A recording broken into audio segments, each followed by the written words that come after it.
So yan, magandang araw mga kumbate. Bali ito yung trabaho na nilinisan natin, baka madatnan ho ng may-ari. Kaya mas mabuting yung gawa ho natin, yung mga nakadikit-dikit na mga talsik-talsik ng semento. Ayan pinapapunasan natin yan.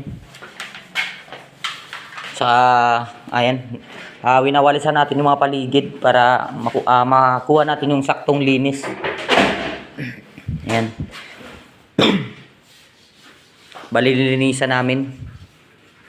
Tapos mga kumbate, sa part na to dito, merong pinatrabaho sa akin si Boss Kearney. Kung saan ito yung pinapagawa niya sa akin. Ito yung higaan, or yung higaan na merong drawer sa ilalim. Bali ito, i-install pa itong gulong. Ito yung magsisilbing gulong sa ilalim. Tsaka dito, lalagyanan siguro to ng mga gamit mga kumbate, unan. Ayan, hindi ko pa nga natatapos. Ayan, bali naka full weld to. Diretso na ho yan, full weld. Tsaka yung 1x2 na GI yung ginamit namin dito. Ito, bali ito mga kumbate, ayan naka-eskwala kung makapansin yan. Ito yung magsisilbing panglagay ng tibay dito sa banda rito, kasi dito ikakabit ho yung gulong. Gaganon ho yan mga kumbate. Ayan, naka 45 yan, naka 45 degree para hindi ito mauga. Talagang matibay ito, kasi pag nakabitan ho na to ng mga kumbate, pag nalagyan na ho namin to ng plywood na Santa Clara yung brand, magiging mabigat na ho yan mga kumbate. Kaya ang persa ng bigat dito sa banda rito. Kaya para hindi ito mabali or para hindi siya bumigay, nilalagyan natin yan ng mga kumbate. Magiging brace niya. Bali ito, hatak-hatak to mga kumbate. Bali tinayo lang namin para ma-welding. Pag i-install na yan, ihihiga na natin yan para makikita nyo yung niyan mga kumbate. Yung pag natapos ho yan. Sa part naman, ito yung mga interior design. Bali mga trabaho yan nila, yung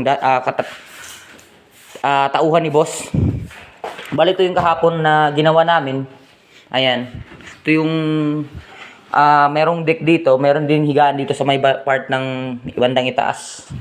Ito, ayan, ito yung ginawa ko kahapon. Ito na. Bali nag-install kami dito. Mula dito sa wall, sinukatan ho natin to ng 50 cm. Tapos yung 150 na height, hinati ko sa 30. Hinati ko yung 150 na height, 150 cm, hinati ko sa 30 para magiging silbing step niya papunta dito sa bandang itaas. Ayan. Ayan, bali lagyan na rin ho namin to ng plywood. Ayan. Purong GI ho to mga kumbate. Yung silbing frame 2x3 na GI. At saka naman itong railing na to 1x2 na GI pa rin. Ayan, bali pintura na lang yung kulang yan. Konting masilya. Pintura na. Ayan, bali kahapon talagang tinapos ko to mga kumbate para medyo may makikita naman si boss na gawa natin. Dito naman tayo sa part ng bandang itaas mga kumbate, kung saan nag-i-install ng tiles si Uncle Karen. Akyatin natin. Ayan. Pinapalinisan natin.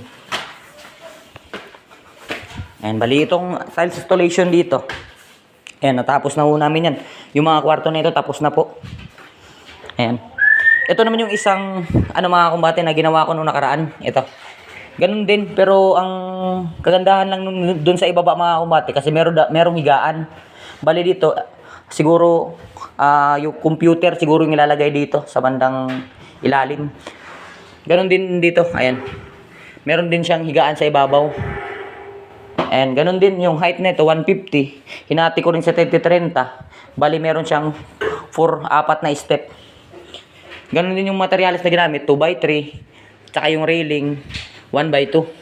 Ito mga cabinet yan, lagyan namin yan ng drawer. Ayan, saka pintura. Sa banda rito mga kumbate, ito naman sa Uncle Karen. Ayan. Nilalatagan niya na yun. Ilawan natin. Ayan. Para makita. Ayan, inaanohan niya na. Ganda ng tiles nila. Makintab ng granite na 60 by 60. Bali ito, pangalawang CR niya na ito mga kumbate. Yung una niyang natapos sa bandang part dito. Dito. Natapos na ho niya dito. Bali iniduro na lang ho yung ikakabit. Ayan. Pati yung yung ito, pinto.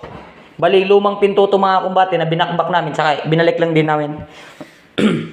Ito, tapos na ho niya yan. Bali yung granite, naka-flooring na ho tayo. Ay, makapansin nyo. Naka-flooring na ho tayo yan. Bali, lahat ng design na ito mga kumbate kay Busker nito. Bali, lahat ng sinasabi niya, sinusunod lang ho natin. Ayan. Yung mga mga linya dyan sa may tubig, nakabang na ho yan. Bali, dito, sa part dito ilalagay yung lavatory. Tsaka sa ilalim niyan mga kumbate, merong PVC cabinet.